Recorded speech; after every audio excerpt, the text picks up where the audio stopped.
Bonjour Héloïse Goua. Bonjour Philippe, bonjour à toutes et à tous. Au sommaire de votre journal des médias. Une cérémonie des Oscars bousculée par un gros coup de colère. James Bond débarque bientôt en télé-réalité. Et puis un documentaire singulier sur la société japonaise et son rapport aux nouvelles technologies. On en parlera avec le co-réalisateur. Mais d'abord, les audiences qu'ont regardé les Français hier soir, le podium.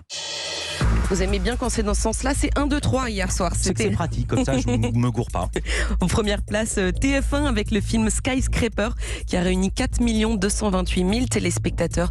C'est 20,2% de part d'audience. En deuxième place, France 2 avec le film de Cédric Clapiche, 2 mois, 2 789 000 téléspectateurs, soit 13,5% du public devant son écran.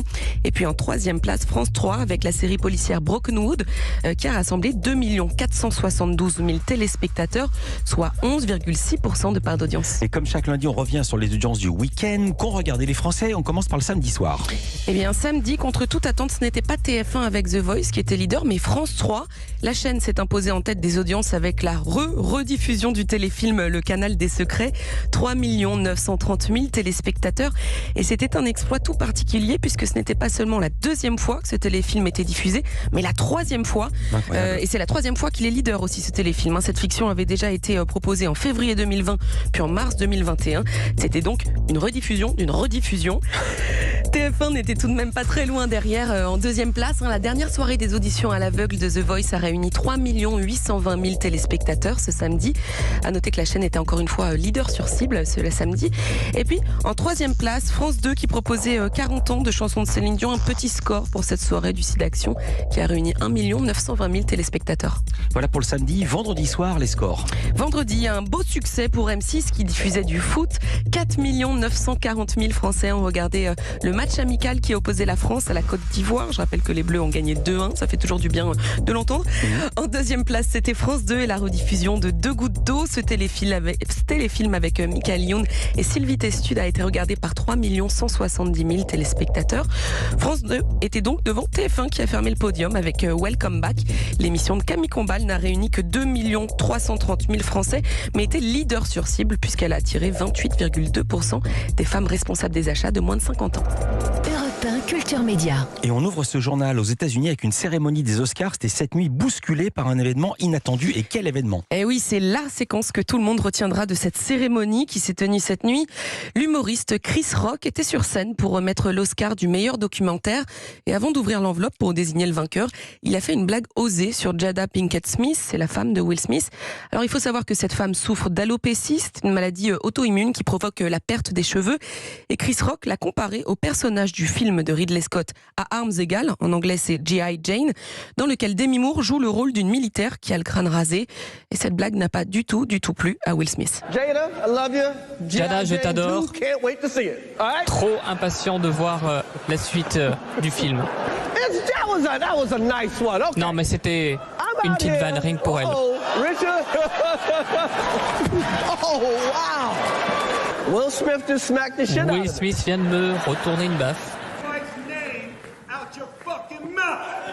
Je veux plus entendre un mot de ta bouche. It was a G.I. Jane joke. Alors c'était une blague. Ne parle pas de ma I'm femme. going to, okay? Ok, promis. Voilà, vous entendez la colère de Will Smith avec la traduction de Canal+. Une demi-heure plus tard, l'acteur a remporté son premier Oscar du meilleur acteur pour son rôle dans le film La méthode Williams. Et pendant ce discours, Will Smith a finalement présenté ses excuses pour cette très grosse colère. Et cette claque dans sa tête. On va revenir plus en détail sur le palmarès des Oscars avec Olivier Menkemoun. Il sera avec nous dans ce studio aux alentours de 10h30.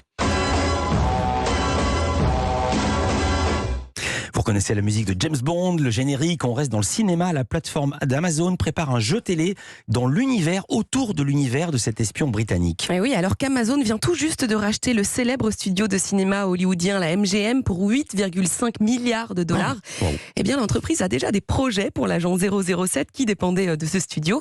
Amazon est actuellement en train de développer un jeu d'aventure autour de cet espion britannique. Selon le magazine américain Variety, cette télé-réalité s'intitule déjà 007 007's Road to a Million, en anglais. Elle est en cours de développement depuis 4 ans déjà. Et ce jeu, qui se découpera en 8 épisodes, est coproduit par les producteurs historiques de James Bond eux-mêmes, c'est-à-dire Barbara Broccoli et Michael G. Wilson. Et alors concrètement, à quoi va ressembler ce jeu ? Eh bien, ce sera une sorte d'immense Pékin Express autour de l'univers de James Bond. Des concurrents s'affronteront par équipe de 2 dans une course autour du monde pour gagner un prix en cash de 1 million de livres. Ça correspond tout de même à 1,2 million d'euros. Le parcours passera par des lieux iconiques et historiques des films de James Bond et les candidats seront testés sur leur endurance physique et leur stratégie. Alors la production de ce show devrait débuter à la fin de l'année. Le casting est en cours, mais aucune date de diffusion n'a encore été communiquée. Et on termine ce journal avec un documentaire sur Arte consacré à un phénomène au Japon. Le film s'appelle Petit ami parfait. Racontez-nous, Héloïse. Et oui, ce documentaire s'intéresse à des fans d'un jeu vidéo devenu un phénomène au Japon il y a une dizaine d'années.